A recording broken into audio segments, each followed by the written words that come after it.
Two things about my new car. It's not a car, it's a van, and it's not actually mine. It belongs to the smallest cog, my workshop. But seeing as I sold most of my cars to set up that workshop, I count this as being mine. I'm going to take it for a drive and tell you why I love it, and also why it's a time machine. There's one very good reason why I love driving any van today, and that is I love surprises. And you get into any modern van, if you're expecting what I'm expecting, which is, you know, a rattly, cold, uncomfortable thing that leans through corners, and you're going to have one hell of a surprise, because what you find is something that drives and feels like a really good car of 15 years ago. It's well equipped. I've got sat-nav, air conditioning, electric windows, electric mirrors. It's practical. I've got a cup holder within reach in any direction I choose. It's comfortable to drive, rides and handles perfectly well. And the second reason I'm happy to drive any van is they're all time machines. My first and formative experience with a van was at about 21, struggling to make a living as a radio presenter. So as my proper job in the week to make ends meet, I got a job working at a local antique pine place in North Yorkshire. The boss was a fabulous bloke. His son worked there alongside me, and we'd deliver furniture and go and collect furniture. So he got two company vans, brand new Renault Trafics, one for me, one for his son. I couldn't sleep for excitement because this was the first time I'd even sat in, leave alone drive, leave alone take command of a brand new vehicle of any sort. It was a van, but it was brand new. I was thrilled to bits. Me being very diligent, I went to the library and got out a book on how to run in a new vehicle. I'd heard that phrase used, that you had to run them in. You did in those days. And I followed its instructions to the letter. No high revs, no labouring at low revs, no sustaining the same revs for a long period of time. These apparently were bad, and I wanted to run my van in, so it was the best van in the world. The boss's son with his van treated it rather differently because he was the boss's son. He just kicked the hell out of it from day one. We used to race our vans, once mine was run in, inevitably, all over North Yorkshire. The furniture would frequently be smashed to pieces by the time we got there, but we'd had a lot of fun. His van, that hadn't been run in, compared to my van, his was roughly twice as fast and felt like 4 times as powerful. I was a little disillusioned by that, but I loved my van. I used to twirl the keys. I hoped somebody would announce over the tannoy at any event I was at, "Will the owner of the brand new Renault Trafic, high top, please move it, it's in the way." And it gave me my best holiday ever. Whenever I could, I'd set off to the Lake District with my dog and a tent and go camping. That was how I holidayed. But I realised, wait a minute, I've got a van.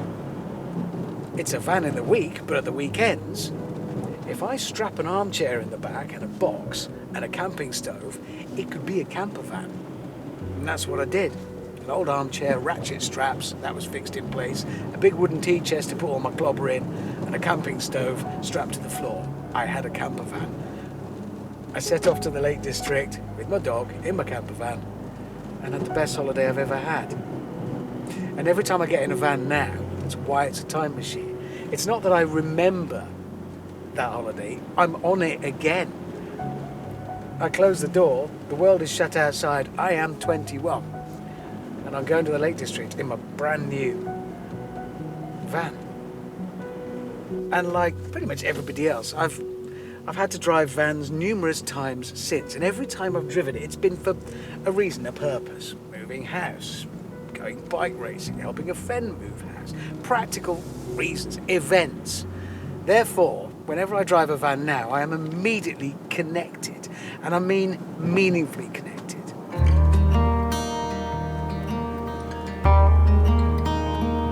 There is a massive difference, of course, between me, the leisure van driver, and the professional van driver. If you drive a van for a living, I'm sure a lot of what I'm saying is bollocks, because it's just your job. I get that. I get why the Mercedes Sprinter is, well, how fast is a Mercedes Sprinter?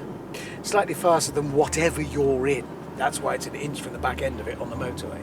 Because you're in a rush. You've got to deliver whatever you're delivering and then do the next thing or go home. I get that. I'm not a professional van driver, I'm a leisure van driver. We're a different creature. See, for me, what I love is that I'm sitting up at a level with the waist of the vehicle. I can see everything. Because it's a modern van, it points and changes direction, brakes, steers, and frankly accelerates like a pretty reasonable high-end luxury car of 15, 20 years ago. Probably better. I like the driving position, I like the height, I like the practicality. I'm not stretched and raked out for maximum racing convenience. I'm sitting upright so I can see stuff and I don't occupy too much space in the vehicle. Everything about it drips with practicality.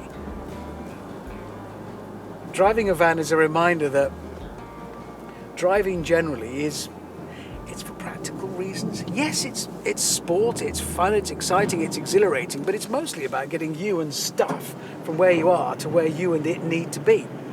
And a van is designed expressly to do that, which is why I love them. I mean, that goes. That's not fast for a van. It's fast. I'm just, every time, surprised. And I love surprises. I love vans. There is really only one issue with the new Cog van, which is I've leased it and I'm limited to 8,000 miles a year. I've had it less than 2 months and it's coming up to 2,500 miles. I'll deal with that one when I get to it. Meanwhile, if you are also a leisure van driver like me and have any leisure van driving stories, share them in the comments below.